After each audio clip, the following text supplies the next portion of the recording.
Now, it's important to know that the trust is considered by law to be its own separate entity or person. A trust is actually considered to be an artificial person, and in some cases a natural person, but we won't go into that yet.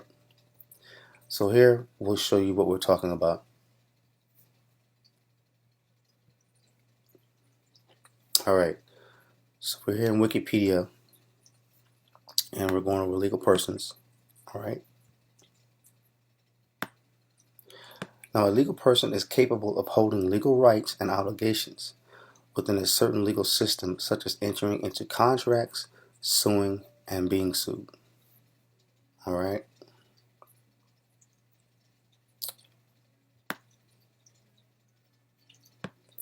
Persons are of two kinds: natural persons, also called physical persons, and juridical persons, also called juridic persons, or juristic, artificial, legal, or fictitious persons.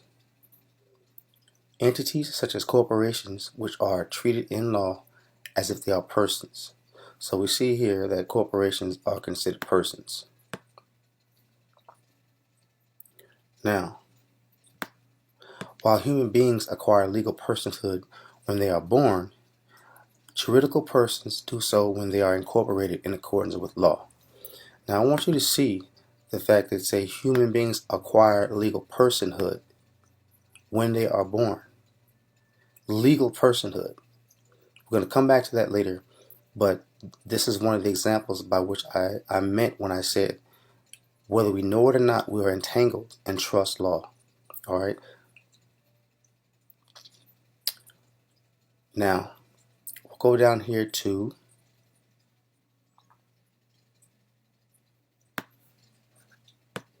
artificial personality. Juridical personality or juristic personality is the characteristics of a non-living entity regarded by law as having the status of personhood. A juridical or artificial person has a legal name and has certain rights, protections, privileges, responsibilities, and liabilities in law, similar to those of a natural person.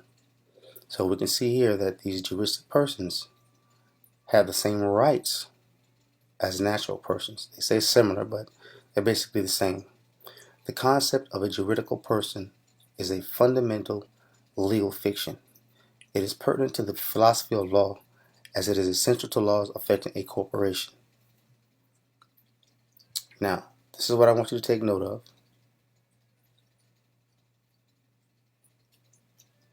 A few things.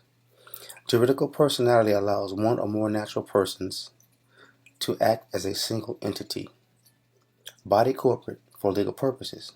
In many jurisdictions, artificial personality allows that entity to be considered under law separately from its individual members. For example, in a company limited by shares, its shareholders, for example, in a company limited by shares and its shareholders. That's the way they phrase that. They may sue and be sued, still talking about the juristic or juridical personality. They may sue and be sued, enter contracts, incur debt, and own property. This is, of course, why your trust can receive property transferred into it, and that trust itself be responsible for the property through trustees. But the trust itself is the entity deemed responsible for the property. Entities with legal personality may also be subjected to certain legal obligations, such as the payment of taxes. An entity with legal personality may shield its members from personal liability. This is another way, a very powerful way your trust can protect you. Now, even though they don't mention trust here, that's definitely what they're talking about, and I'll show you that in the next link.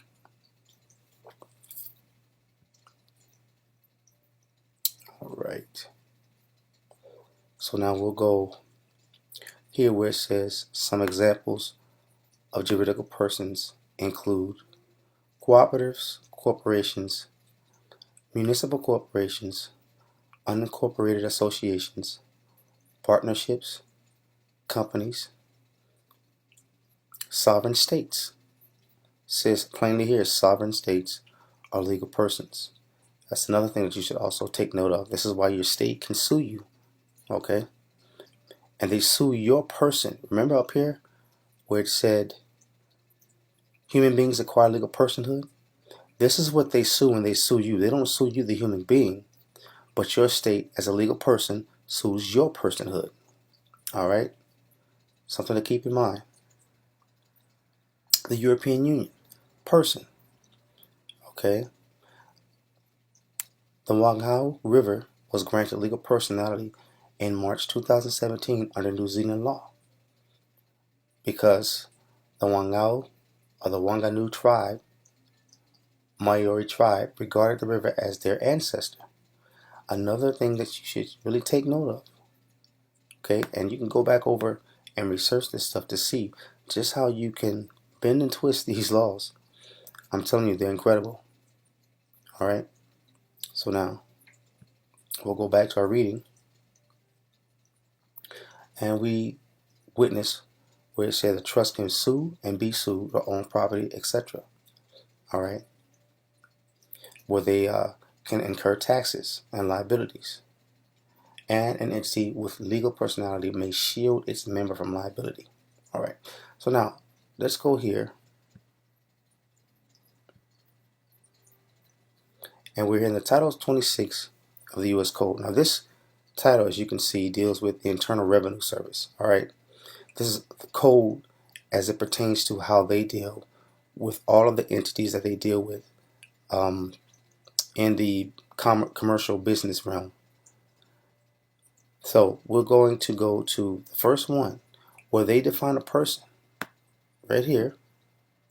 The term person shall be construed to mean and include an individual, a trust, a state, partnership, association, company, or corporation.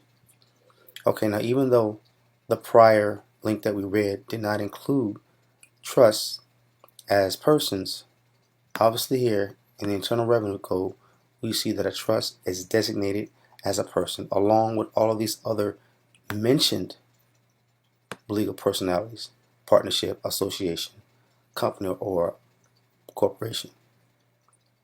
Now, we'll come back to that later.